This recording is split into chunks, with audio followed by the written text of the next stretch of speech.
Hello everyone, this is Manish. Welcome back to our YouTube channel Corpus Juris. आज के इस video session में हम बात करने वाले हैं एक बहुत ही महत्वपूर्ण सा टर्म है, मेडिकल टर्म है जिसको हम यूथेनेशिया बोलते हैं। इसको पूरे डिटेल में देखेंगे क्योंकि ये एग्ज़ाम के पर्सपेक्टिव से काफ़ी ज़्यादा इम्पोर्टेंट है, क्योंकि एमसीक्यू के तौर पे यानी कि पूछा ही जाता है। ठीक है, खास करके यदि आप किसी भी स्टेट से अगर आप प्रिपरेशन कर रहे हो, जैसे स्टेट पीसीएस का, ठीक है, या एटलीस्ट यूपीएससी का, तो वहाँ पे जो है आपको ये यूथेनेशिया जो मेडिकल टर्म है आपको देखने को मिल जाएगा, क्योंकि ये हमेशा चर्चा में रहता है।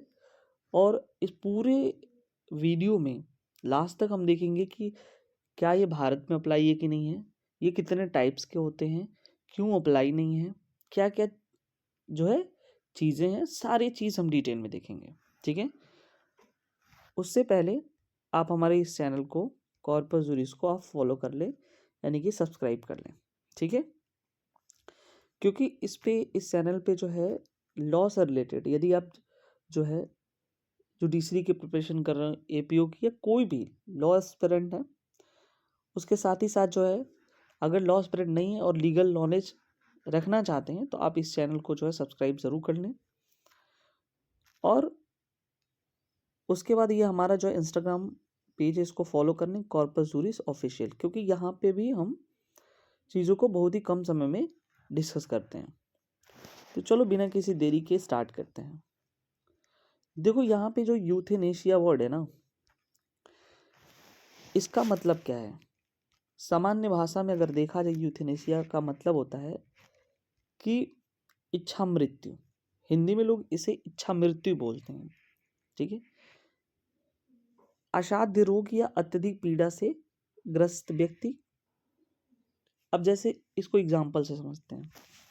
सपोज कर लो कि ये कोई लड़का है, ठीक है, या कोई व्यक्ति है, वो जो है इस तरह बीमार है कि डॉक्टर उसका इलाज कर रहा है, ठीक है, लेकिन ये सही नहीं हो रहा है, और ये इतनी ज़्यादा इसको पीड़ा हो रही है, बहुत ज़्यादा इसको पेन हो रहा है, ठीक है, और ये सोच रहा है, ये खुद गुहार लगा रहा है भगवान से कि भाई भगवान मुझे जो है मार दो जान से, ठीक है, मुझे असहनीय पीड़ा हो रही है। यानी ये खुद अपनी इच्छा व्यक्त करता है।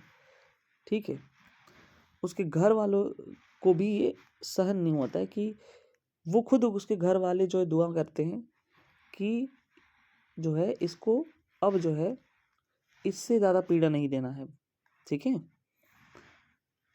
अब चूंकि डॉक्टर बोल देता है कि भाई इलाज इसके बाद नहीं हो सकता, जो भी हो रहा है यहाँ पर हो रहा है, तो कहने का मतलब ये है कि अगर कोई भी व्यक्ति असाध्य रोग से या अत्यधिक पीड़ा से ग्रस्त है, ठीक है, तो ऐसी परिस्थिति में उसकी जो जीवन लीला है ना, यानी कि जो जीवन है, जानबूझकर समाप्त करना। ठीक है, क्यों समाप्त करना?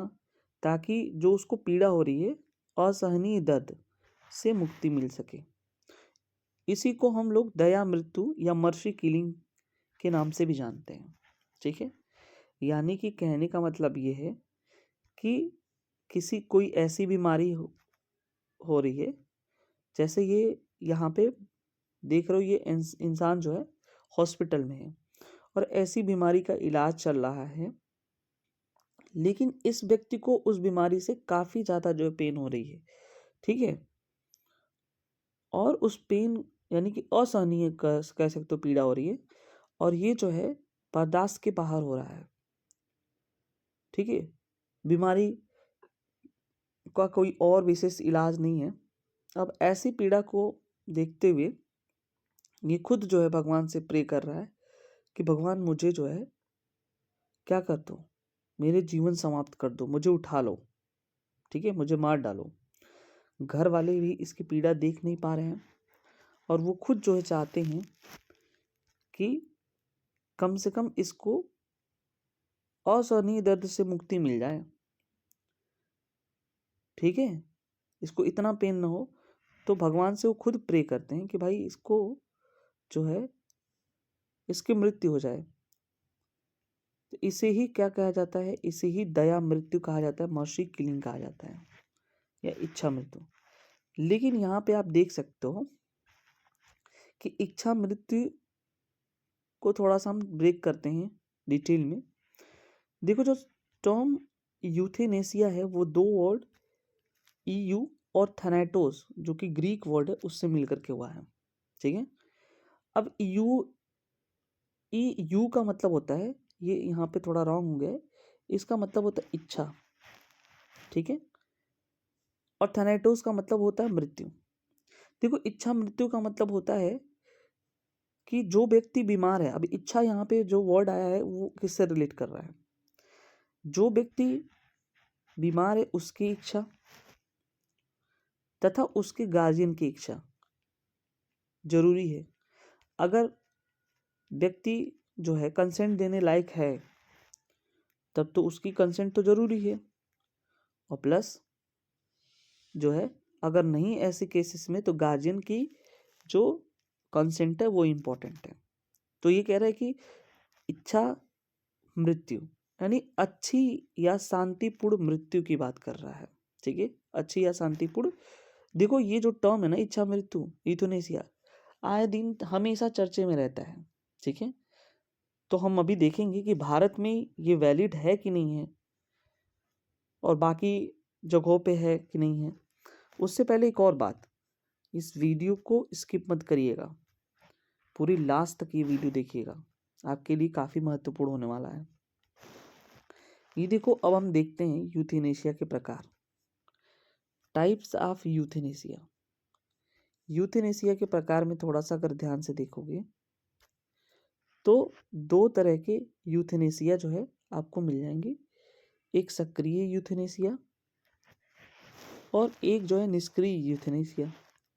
तो पहले थोड़ी सी बात करते हैं सक्रिय यूथेनेशिया में, जिसको हम बोलते हैं एक्टिव यूथेनेशिया। ऐसे केस में क्या होता है, तो रोगी को जानबूझकर दवा या इंजेक्शन दे करके मृत्यु देना। जैसे मान लो कि ये रोगी है, ठीक है, अब इसको जो है जानबूझ करके उसको क्या करना, ऐसा कोई इंजेक्शन लगा देना या ऐसी कोई दवा दे देना जिससे उसकी मृत्यु हो जाए, ठीक है। भाई वो असहनीय पीड़ा उसको हो रही है तो उसको कोई इंजेक्शन दे दो या कोई दवा दे दो ऐसा जिससे उसकी डेथ हो जाए। तो ये ऐसे टाइप के यूथेनेशिया को बोलते हैं एक्टिव यूथेनेशिया या सक्रिय यूथेनेशिया। लेकिन ये इस टाइप की जो यूथेनेशिया है इंडिया में वैलिड नहीं है, यानी कि भारत में जो है अवैध है, इनवैलिड है, ठीक है। वहीं दूसरी तरफ अगर हम बात करें यहाँ पे ये होता है निष्क्रिय यूथेनेशिया, जिसे हम कहते हैं पैसिव यूथेनेशिया। इसमें क्या होता है, जैसे मान लो कि कोई पेशेंट है, ठीक है, वो वेंटिलेटर पे है, ठीक है, उसको ऑक्सीजन मास्क लगा हुआ है। ऐसे केस में क्या होता है, जो ऑक्सीजन मास्क है, ठीक है, उसको हटा लो या जो भी डिवाइस उसको लगी हुई हैं जो उसको जीने में हेल्प कर रही हैं उसको बंद कर लो, वेंटिलेटर हटाना, ठीक है, अभी मैंने बताया। यानी कि सीधी सीधी बात, कोई दवा ववा नहीं इसमें देना है, यानी कि जो चीज़ उसको जीने में हेल्प कर रही है अभी फिलहाल, लेकिन पीड़ा तो हो रही है, असहनीय पीड़ा हो रही है, ठीक है, बस वो हटा लो, तो उसको बोलते हैं वेंटिलेटर हटाना, ठीक है। या जो भी उपचार दे रहे हो जिससे वो थोड़ा बहुत जो है हरकत में है या जी रहा है वो बंद कर लो, हटा लो, तो वो जो है कहलाता है पैसिव यूथनेसिया, जिसे हम निष्क्रिय यूथनेसिया कहते हैं। भारत में कुछ शर्तों को लेकर के, कुछ कंडीशन को लेकर के जो है ये वैध है, मतलब पूरी तरह से इसे वैध नहीं मान सकते, ठीक है, कुछ केसेस में ये वैध है।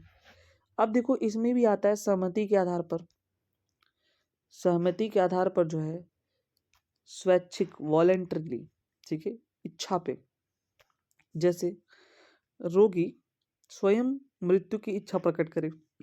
इसके पहले मैंने बताया कि रोगी की इच्छा पे होता है, स्वयं की इच्छा अगर करता है तो स्वैच्छिक हो गया। लेकिन दूसरी तरफ वही मान लो अस्वैच्छिक यानी कि नॉन वॉलेंट्री, रोगी इच्छा व्यक्त करने का असमर्थ में न हो, ठीक है, असमर्थ में न हो, ठीक है, यह न होगा। तो यानी कि अगर वो खुद कंसेंट देने की हालत में है, तो अगर वो कंसेंट दे देता है कि भाई मुझे मृत्यु दे दो या ऐसी चीज़ें कर दो जिससे जो है मैं अब इतना इससे ज़्यादा जो है दुख झेल नहीं सकता हूँ, तो ऐसे में क्या होता है, ऐसे में जो है ये कहलाता है वॉलेंट्री, ठीक है, स्वैच्छिक, क्योंकि रोगी ने खुद इच्छा प्रकट किया है। लेकिन वहीं दूसरी तरफ अस्वैच्छिक होगा जब रोगी इच्छा प्रकट करने में असमर्थ हो, ठीक है, समर्थ न हो यानी कि असमर्थ हो।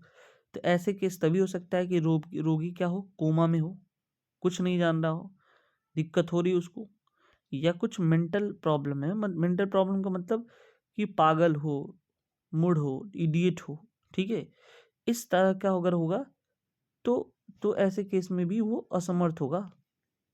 अब हम भारत में स्थिति थोड़ी सी देखते हैं। इंडिया में क्या स्थिति है? भारत में यूथनेसिया की कानूनी स्थिति ये है, एक यहाँ पे आप निर्णय देख सकते हो, ठीक है, निर्णय ये है कॉमन काज वर्सेस भारत संघ, जो कि 2018 में ये मामला आया था। इसमें सर्वोच्च न्यायालय ने क्या किया, जो निष्क्रिय यूथनेशिया को वैध माना, ठीक है, यानी कि उन्होंने जो है निष्क्रिय यूथनेशिया जो था पैसिव वाले उसको जो है वैलिड माना, और लिविंग विल यानी जीवित वसीयत को मान्यता दी, ठीक है। अभी हम देखेंगे जीवित वसीयत क्या होता है। तो उन्होंने जो है, तो अभी अपने दिमाग में रखना कि निष्क्रिय यूथनेशिया जो है, पैसिव यूथनेशिया इंडिया में वैलिड है, ठीक है। बाकी जो पश्चिमी देश है लगभग उन जगहों पे जो है एक्टिव वगैरह और ये पूरा जो है पैसिव दोनों अप्लाई है। अब थोड़ी सी बात कर लेते हैं लिविंग विल क्या है। व्यक्ति पहले से घोषणा करता है कि असाध्य अवस्था में या उसे कृत्रिम जीवन रक्षक उपचार न दिया जाए, ठीक है, यानी कि पहले जैसे होता ना कि विल का मतलब क्या है, इच्छा, ठीक है। तो पहले एक और बात बता दे, एक होती वसीयत, इंसान जो है मरने से पहले किसी को अपने जो भी जमीन प्रॉपर्टीज होता है उसके नाम कर गया, उसको बोलते वसीयत। वैसे ही जब व्यक्ति जीवित रहता है तो जीन उसी टाइम वो एक विल क्रिएट करता है जिसको लिविंग विल कहते हैं। पहले ही वो डिक्लेयर कर दिया कि अगर मान लो मुझे कोई ऐसी रोग हो जाए, जब मेरी ऐसी अवस्था आ जाए, ठीक है, जिसमें मैं काफ़ी पीड़ा में हूँ, ठीक है, तो कोई मुझे आर्टिफिशियल चीज़ या जैसे जो है वेंटिलेटर हुआ या कुछ भी उपचार न दिया जाए, ठीक है, मुझे एक्टिव और पैसिव जो है पैसिव एथनेसिया का इस्तेमाल करके एक्टिव, ठीक है, मुझे मार दिया जाए, तो वो लिविंग विल है। लेकिन यहाँ पे थोड़ी सी बात समझना है, क्या ये भारतीय संविधान इंडियन कॉन्स्टिट्यूशन के परिप्रेक्ष्य में कोई आर्टिकल है? तो आर्टिकल 21 है। आपको पता है कि जीवन जीने का अधिकार जो है ये देता है। जीवन जीने के अधिकार में मृत्यु का भी अधिकार यहाँ पे आप देख सकते हो शामिल। जीवन और व्यक्तिगत स्वतंत्रता का अधिकार है। न्यायालय की अगर हम व्याख्या करें तो इसमें ये बोलता है न्यायालय कि जो भी व्यक्ति होता है उसको गरिमापूर्ण जीवन के साथ जो है मृत्यु का भी अधिकार है। यानी कि आर्टिकल 21 में ये चीज जो है समाहित है, ठीक है। यूथनेसिया के पक्ष में क्या तर्क मिला, इसको हम थोड़ा सा देख लेते हैं। कि पहली बात ये होगी कि असहनीय पीड़ा से क्या होगी, मुक्ति मिल जाएगी। ऐसे व्यक्ति जो तड़प रहा है उसको तो दिक्कत से मुक्ति मिल जाएगी, ठीक है। रोगी की गरिमा की रक्षा, परिवार पर आर्थिक मानसिक बोझ कम हो जाएगा, तो ये जो है उसके पक्ष में थी। अच्छा, आप अगर मूवी में देखोगे तो ऐसे होता है कि जैसे हमारे देश के सैनिक लड़ रहे हैं, ठीक है, और फिर उधर दुश्मन देश के भी सैनिक लड़ रहे हैं। लेकिन क्या होता है कि अगर सोचो कि हमारे देश का सैनिक कोई जो है किसी ट्रैप में आके फंस गया और उसको काफ़ी गहरी चोट लग गई है, बाकी अदर जो सोल्जर है हमारे, वो चारों तरफ बन छिप करके देख रहे हैं, लेकिन ये गड्ढे में फंसा हुआ है। हमारा जो सैनिक है जो है काफ़ी पीड़ा उसको हो रही है, चिल्ला रहा है, ठीक है। और दुश्मन सैनिक जो है भी छुपे हुए हैं और गोलीबारी कर रहे हैं, बाकी ये सब जो इंडियन सोल्जर हैं छुपे हुए हैं। अब ये चाहते हैं कि इसको निकालना, बचाना अपने जो साथी है। ऐसे में फायरिंग करते हैं, दुश्मन सैनिक सोल्जर भाग जाते हैं। लेकिन अब उस समय इंस्टेंट टाइम में इसको सब दवा, इतनी व्यवस्था नहीं है वहाँ पे, बस थोड़ी बहुत पेन किलर लेके जाते हैं, अब इसको दे दे, बचने की उम्मीद नहीं है, ठीक है। लेकिन उसको पीड़ा बहुत तेज हो रही है क्योंकि पेन बहुत ज़्यादा हो रहा है, और ये इन सबों को देखा नहीं जाता और खुद ये अपना रिवॉल्वर उनमें से कोई निकालता और इसको शूट कर देता है अपने ही साथी को, क्योंकि मारना वो अलग चीज़ है, लेकिन ऐसी स्थिति में जो पीड़ा हो रही है वो उसको असहनीय पीड़ा ना हो, उसको जीवन से मुक्ति मिल जाए, तो ऐसे केस में वो लोग जो है डिसीजन ले लेते हैं। ठीक ऐसे ही है कि यहाँ पे जो इससे पक्ष में है, तो पहली बात यह है इतनी जो पेन हो रही है उससे तो मुक्ति मिल जाए, पूर्ण गरिमा की रक्षा रोगी की हो जाए, और परिवार में जो भी परिवार पर आर्थिक और मानसिक बोझ है वो भी कम हो जाए। लेकिन इसके विरोध में तर्क क्या दिया गया? विरोध में तर्क ये दिया गया कि जीवन ईश्वर का दिया हुआ उपहार है।